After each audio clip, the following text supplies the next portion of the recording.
the one thing they all have in common, I think, is they're hungry. And I know that sounds simplistic, but I believe that's the single most important element that separates the quality of people's lives. It's not just the ability to have hunger, but to sustain it. Hunger means that you want more. You want more of yourself. You want to make a bigger difference. You want to be a better parent. You want to do something more than there is today, and that you don't get satisfied. Most people start out with hunger at an early stage of life and they lose it. But the people that come to me are hungry either because something's happened, they've had a birthday with a 0 on it, they've gone through a divorce, they're starting a business and they know I've got to have a different level, or they're the best in the world and they're always looking for that edge that makes the difference. I think everybody is born with hunger. Like, there's a desire to grow, to expand, to learn, and then disappointment sets in early in life for most people. And then we look to blame something outside of ourselves. And there are many events in our lives that can affect us all. We've all had pain and challenges. But I think if you can find within yourself the part of you that wants to constantly give something more than yourself, if you can find a mission larger than yourself, then you're more pulled to do something than trying to push yourself. And pull has much more power than push. I always say motive does matter. That if your motive is to serve something greater, there is an energy that comes up inside of you. So I feed 2 million people a year because somebody fed my family when I was 11 years old, and now this year we're feeding 4 million. I want to do more in that area. And every business I'm in, that drive just doesn't go away. The capacity to strengthen and increase your hunger is the one common denominator amongst the most successful people. They've never lost their hunger. Most people are hungry to achieve a certain amount, make a certain amount of money, and then they get comfortable and relax, or to get a certain level of fitness and then they relax. But Richard is as driven today as when he was 16 years old starting. He's like on fire, and he's 65 years old. Warren Buffett is 85 years old. He's as driven today as when he began the journey, right? I believe intelligence. I love people that are wickedly smart, and I work to be wickedly smart by educating and training myself and so forth, and training my brain. But there's a lot of intelligent people who can't fight their way out of a paper bag, right?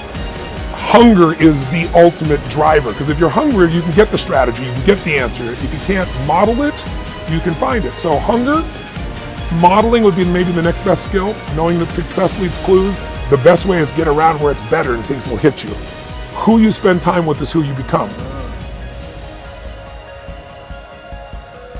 How bad do you want your goal right now? Do you want it as bad as breathing? Do you want it as bad as anything you ever wanted in your life? And if you calibrate it at the highest enough levels, what I found is the people that are the hungriest, they find a way.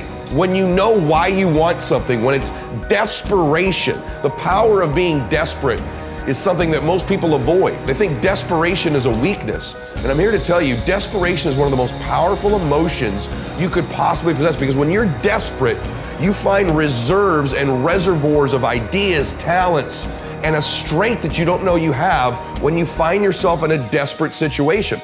So ironically, the one thing most people avoid in their life, hunger, which is caused by being desperate. When you're starving, you become desperate. So the number one thing we need more than anything to win is hunger, which comes from a state of desperation. Yet we're constantly trying to comfort ourselves in the real world to avoid the state of being desperate. And I'm telling you that I think you need to embrace desperation again in your life. Like, do you want it so bad that you're desperate for it? See, in a fight, you show me two people. This is why it's so hard to repeat as a champion in the fighting game. Because you show me someone who's up and coming, who's hungry for that title, who's never had it before, who can taste it, who knows if they win that belt, their whole life's gonna change. They're gonna be champion of the world, all the endorsements, all the money, all their family life, all their parents' lives are gonna change. You show me somebody chasing that, hungry for it, against someone who's just trying to hold on to a title. And that's why most of the time the challenger beats the champ. It's hard to repeat as a champion because the hunger goes down just a little bit. The greatest athletes, the Kobes, the Bradys, the Jordans of sports, have a way of feeding their hunger all the time and increasing it. What separates them isn't just their work ethic, isn't just their talent, although those things matter, isn't just they practice more. What separates them is they're just hungrier. They somehow find a way as they climb up the ranks and win championships to get even hungrier for more, where 99% of the athletes lose just a little bit of their edge once they get that first championship, that first pro contract, that first big amount of money, that first world championship. They just lose their hunger a little bit. And then there's the elite. They get hungrier. It feeds the beast.